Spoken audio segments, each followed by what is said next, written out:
friends, I'm quynh-anh. I'm a second semester senior, currently stuck in quarantine, so I've been reading a ton of books and living vicariously through book characters, which is something I haven't done since maybe 8th grade, but I'm absolutely loving every second of it, and these videos are a great way for me to document all of my thoughts. Today, we are going to be discussing Since You've Been Gone by Morgan Matson. I read this book for the first time probably freshman year, and I loved it then, and I love it even more now because I feel like it's so relatable and it's something that I wish I could experience myself. Since You've Been Gone follows Emily, a really introverted, shy girl who has a best friend named Sloane, who's completely extroverted. For the past 2 years, they've done everything together, and one day Sloane disappears. She only leaves behind a bucket list for Emily to complete that summer, and they're filled with outrageous things like skinny dipping or kissing a stranger. And so it's up to Emily to finish all of these tasks with the hope that at the end she finds Sloane. If you haven't read it, I would highly recommend reading Since You've Been Gone, especially if you feel like you're missing out on the high school experience because you're stuck in quarantine. I know that's something that I've been feeling, but this book was a really great way to have an adventure that honestly, if we weren't in a pandemic, I wouldn't have had anyways, but it's something that was really nice to fill up the time. Now for my thoughts. I've been going back and forth between whether or not I want to just go through the list and talk about every single event on the list, but then I realized that then this video would be super not coherent and super out of order. So I'm actually going in the order of the chapters, which is out of order on the list. So we're just going to go one by one and hopefully fill in the list as we go. So the first thing that Emily decides to tick off her list is apple picking at night. And so this is when she goes to the orchard. And I loved this scene just because you really get a sense for who Emily is as a person. One, with her being so shy and not having any friends when she's going there. We see how large of an impact Sloane's disappearance has had on her, but also by the end of the chapter when she drives back to the orchard and she's eating an apple because she didn't know how literal Sloane wanted her to be. I just think that was such like a nice little detail. I thought this was a great exposition to the story. We get introduced to Frank really quickly because Emily runs out of gas, and as someone who drives a semi-older car, I would have to say, like, my gas tank is not stuck, but I am always uber scared that I am just going to run out of gas and stop in the middle of the street. And so I love that this is what happened, and then he helped her because he's Mr. Class President. I love Frank Porter. I don't know if you can tell, but I just thought it was a great representation of Emily's character and Frank's character, and it was really funny. I also appreciated the introduction to Gideon because Gideon is a boring dude. I would never ship Emily with Gideon, but that doesn't change the fact that I feel for him. I think he's really someone who kind of got the short end of the stick.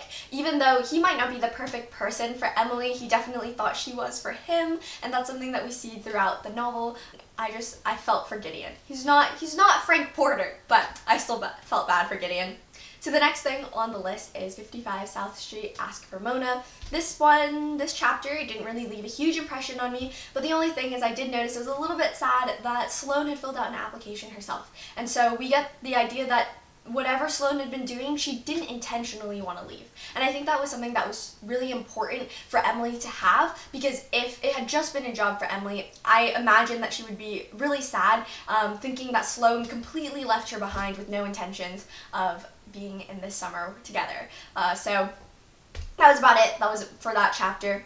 But then chapter 11, Hugga Jamie. This is probably one of my favorite chapters. One, because we get more Frank and we get the running scenes, and I loved it when he shows up and he's texting her and he's like, yeah, I mean, if you weren't awake, I just thought you wouldn't show up at the door. But there she is, and she's in her t-shirt and she's with zit cream, and it's just overall very embarrassing, and her dad comes up. The secondhand embarrassment was so much. But it was just so fun because Frank is not a super awkward guy, which I also really appreciated. I thought his smoothness throughout the story helped pick up the pace, especially because Emily was so shy. I also really loved in the story the playlist. I didn't take a good look at them. I recognized some songs, but I just like the idea of them trading back and forth playlists because I feel like if I were to go running with a friend, that's exactly what I would do as well. And so it's just a very wholesome friendship, and they're getting their exercise in and race to the end of their run, and it's so good. And when she actually hugs Jamie, I love when she walks away and sees a smile, and it's just a hug from a random stranger. But I think that we often forget how much a simple compliment can make a stranger's day, and it's something that I'm striving to do a little bit more. It's really hard. Sometimes you think, oh, people are going to think I'm weird if I compliment them. People are going to think I'm crazy. But that's not necessarily the case. Everyone wants to hear something nice, and I think that's something to live by. And then the next chapter is Share Some Secrets in the Dark, and I really appreciated Emily's thought process when she was thinking about whether or not to accept Frank's invitation to come inside. One, she thought that she maybe sounded too interested at the beach and she was overstepping.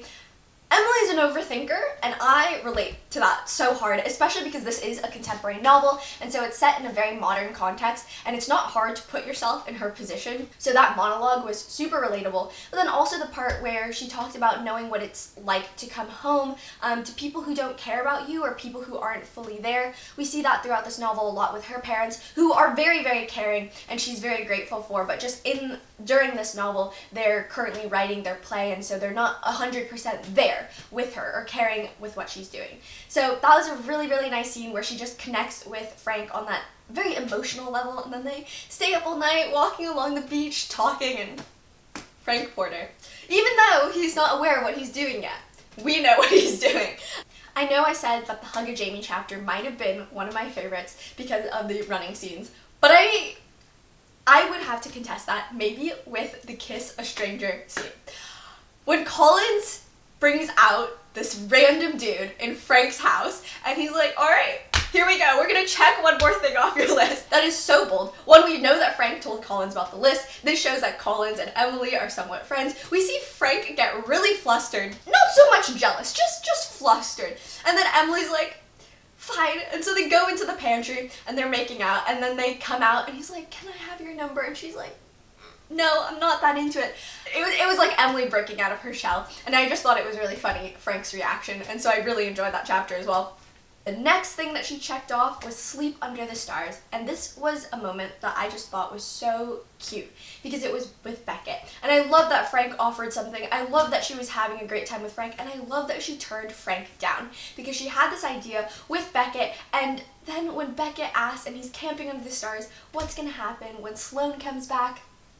My heart broke a little bit for him. I'm a younger sibling, so I guess I can kind of be where Beckett is in some ways. It's really hard when you have an older sibling and they're completely going off and doing their own thing, and you want to be a part of their lives. And so I really think that this was an important scene that explored not only relationships with friends and a significant other, but also with family.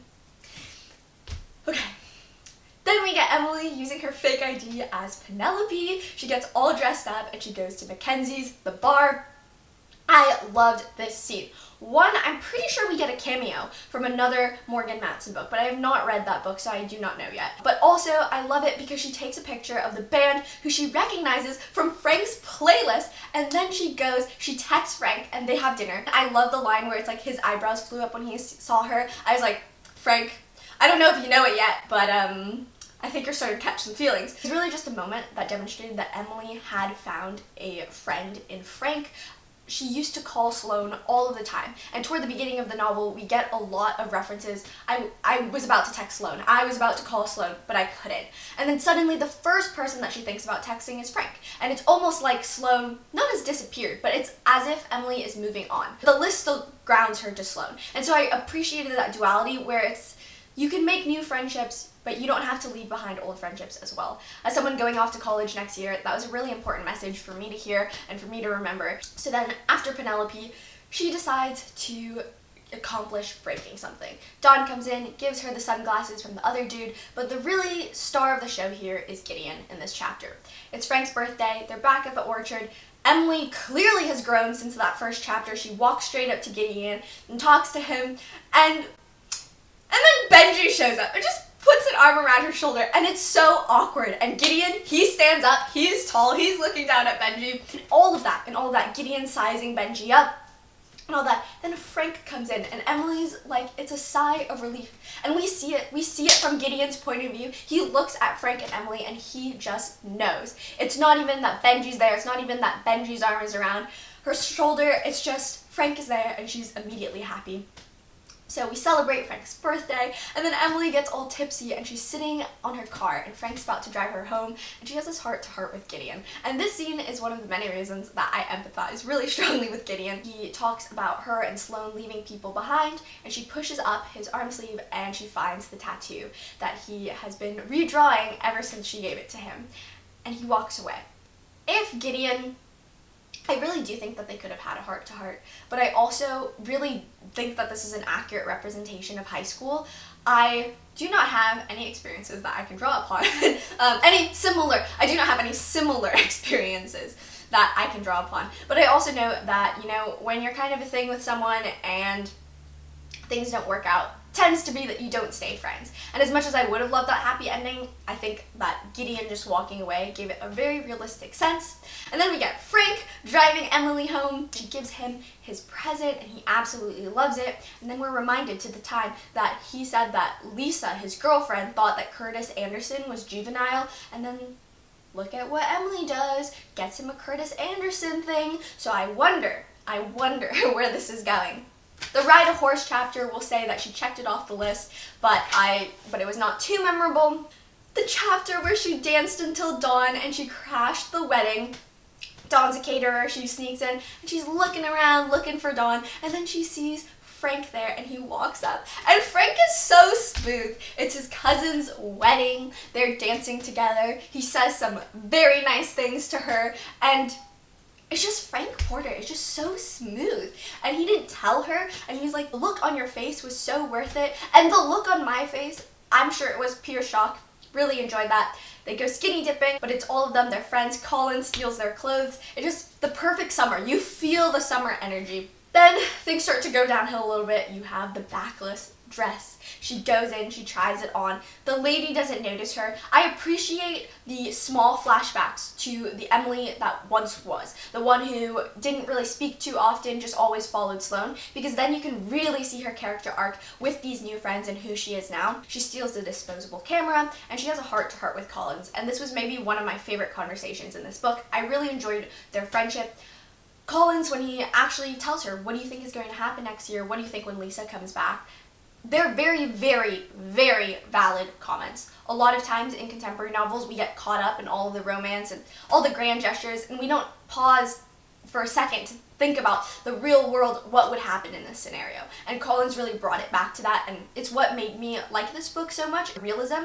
And then also on top of that, he tells her about his feelings with Frank, opening up with the emotions. I think it's such a healthy thing to portray, and I absolutely loved it in this book. Emily makes an assumption about him asking out prom queens because they'll always say no, and he admits that it's true because he's not a catch. And I think that that was a really sad moment that we get real insight into Colin's character. But I also think it's a very familiar feeling among a lot of high schoolers, where they feel as if they aren't enough. And Collins very clearly is. Hell, I loved Collins throughout this entire novel. And so I'm glad to see he got a little boost of confidence and he asked out Dawn. But we have the backless dress. She wears it to Frank's parents' gala, and then they kiss at the end. And a lot of stuff happens after that. I really liked that Frank talks about his feelings. He's very open. He's communicative. We enjoy that in a boy. But he mentions the dress. He's like, and then you show up in that dress. And I was like, yes. Way to bring it back to the list. Frank, you're very perceptive. So that wraps up everything on the list. But that doesn't wrap up the story, because there is more.